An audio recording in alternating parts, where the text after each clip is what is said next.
Earlier this year, Nintendo added a new map to Splatoon 3 called Barnacle and Dime, based on a huge shopping mall.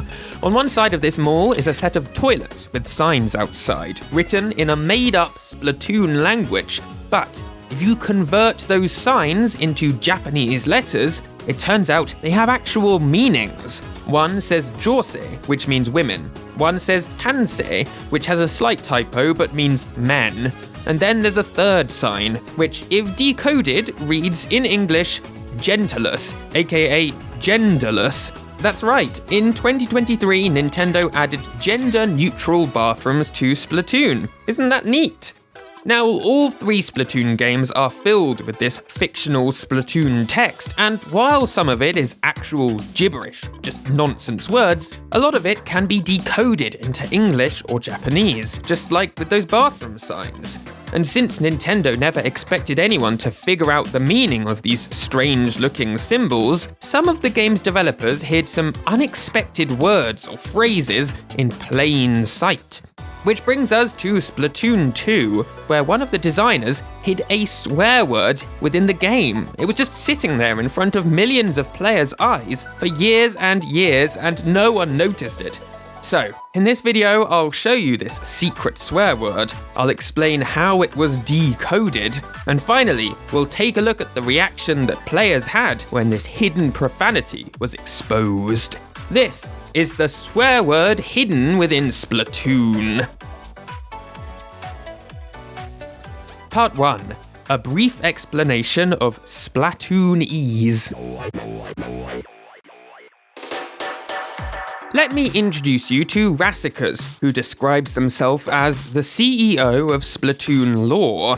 I think it's fair to say that if you sorted everyone in the world by how much time they've spent thinking about Splatoon, Rassicas would be in the top 0.01%. I made like a iceberg video a couple years ago, and I feel like that put Splatoon lore in a little bit more of a spotlight online, so I've become like the Splatoon lore keeper. And one thing Rassicas knows more than almost anyone else about is Splatoon's languages.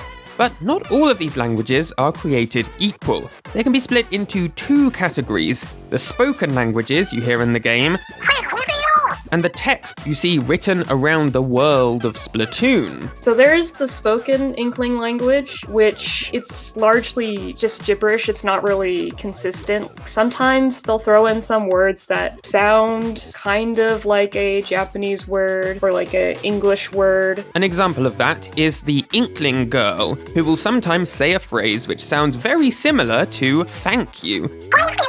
So yes, there are some examples of spoken language which sound kind of like real words or phrases, but for the most part, it's totally made up. Nintendo composer Shiho Fuji, who wrote the lyrics for all of the Squid Sisters music, basically said she just used made-up words which sounded good. I chose words that are somehow easy to sing or stick in your head, she explained. So that's the spoken language of Splatoon. But what about the written language? The text you see written on buildings, in shops, and on clothes? Well, this is where things get more interesting. For one, there's not just one written language, but at least 15 different scripts, as they're known, each with their own unique set of made-up characters. Now, for a long time, Splatoon lore theorists believed that, like the spoken language, these various written languages were just gibberish, they had no meaning. And that can be true sometimes. You see, the way these languages are created is that each letter of the scripts can be matched up to a letter of the English alphabet. It's essentially like a font. Splatoon's developers sometimes just type random letters on their computer, essentially, using that font, to create the text you see in the game.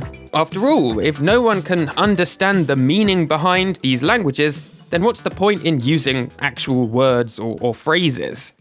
But gradually, Splatoon fans noticed there were some consistent patterns that could be found among these seemingly meaningless combinations of characters. And then in 2018, someone on Tumblr called Radley managed to do the impossible: decode a Splatoon script. Now, the script Radley decoded has come to be known as Round Script, and here's how he managed to decipher its meaning. Radley was looking at this poster from one of Splatoon's live concerts. when he fixated on the big text right in the center and noticed that some of the letters bore a resemblance to letters from the Roman alphabet, spelling out the phrase high color, which is the Japanese name for the city of Inkopolis. Intrigued by this, Radley kept his eyes peeled for other similar text, and gradually managed to build up the entire alphabet. And with that, for the first time, a complete alphabet of one of Splatoon's fictional languages had been created, and now fans could decode some of the in-game text they read. But this round script is one of many in-game languages or scripts. And so in late 2021, Splatoon lore theorist Rassicas, along with some members of their Discord server, began a project of trying to get basically every single Splatoon script fully decoded, or at least as many are as actually possible to decode. And that is where Rassicas made their discovery. The words "fuck you" had been written in plain sight within Splatoon 2. Part 2. Uh-oh, I found a bad word. So, in late 2021, Rassicas began work trying to decode a specific Splatoon script, this one here, which they named Bubble Script.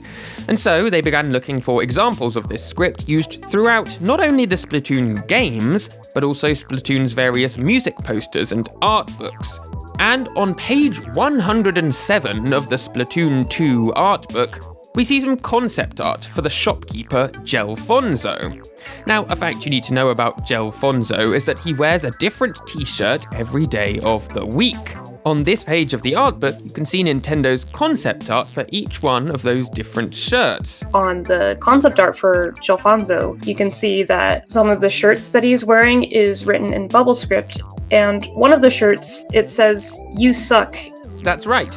In Nintendo's concept art for Splatoon 2, they designed a t-shirt which said, "You suck" on the front. The text didn't even need decoding, as the art book tells us right here that "you suck" is what the t-shirt says. Obviously, that's not swearing, and we'll get to that in a minute. But it's a pretty surprising find, right? So, after seeing all this concept art of t-shirts with bubble script on them, Rassicas decided to investigate the actual t-shirts Nintendo put into the game. So, they asked their friend, a data miner called Diam, to extract all of Gelfonso's t-shirt designs from within the game's files. And one of the shirts they dug up looks pretty similar to the "You Suck" concept art t-shirt.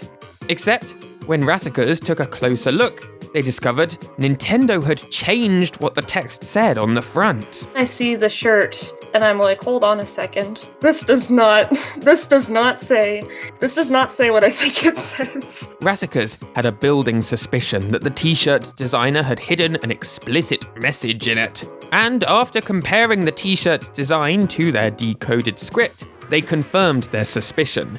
This t-shirt said, "Fuck you" on it. Immediately, Rassicas went to go tell their Discord community, and all of their friends were shocked. They didn't even believe it at first.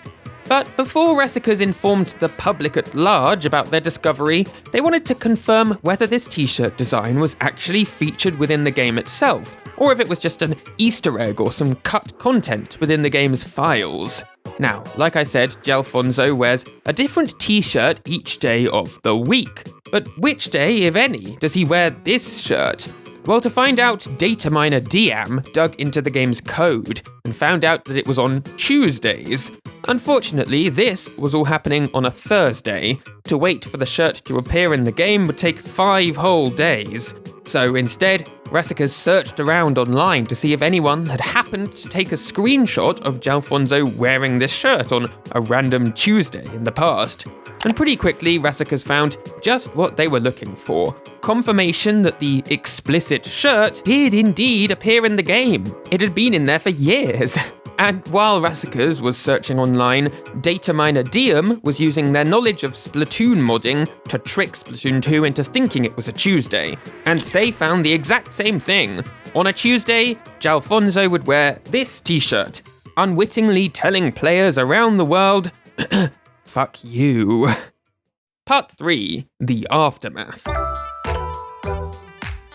So, what do you do if you find out Nintendo hid a swear word inside one of their most popular games? Well, if you're Rassicas, the first thing you do is share that knowledge with the world. Yes, right after they confirmed that the offending t-shirt did indeed appear in the actual finished version of Splatoon 2, Rassicas put out a tweet where they shared this information with the internet. Take a look. The tweet quickly racked up over 20,000 likes, and the replies are full of shocked people. Not Gelfonso? Holy shit.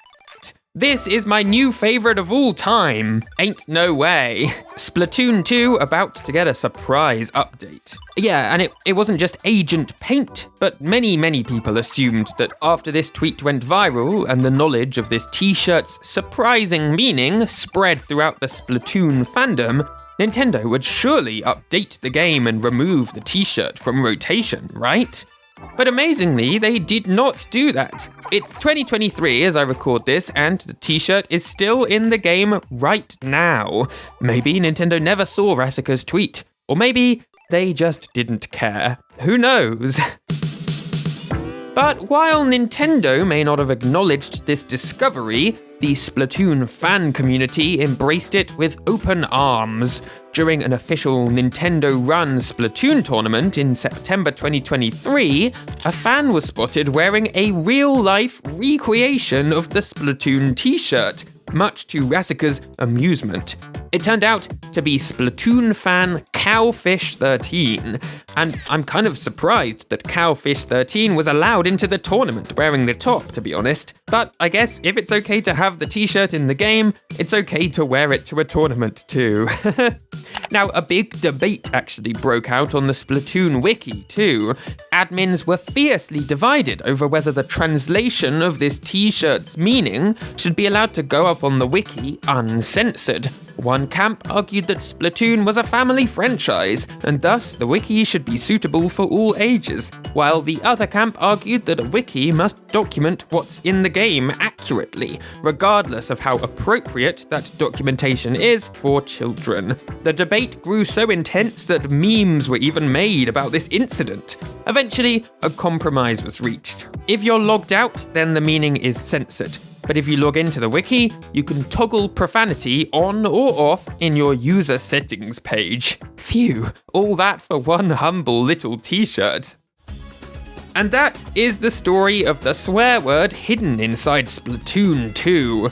Now, Rassicas gets credit for this discovery, and I'm really grateful to them for speaking to me for this video. And guess what? The world of Splatoon's fictional written text goes much deeper than this video touched on. Rassicas has a truly fascinating 40-minute deep dive into how each one of these languages was decoded up on their YouTube channel. It's really well produced, and you should go check it out if you're interested. Either way, be sure to subscribe to this channel for more strange Nintendo tales, and I will see you next week. Bye!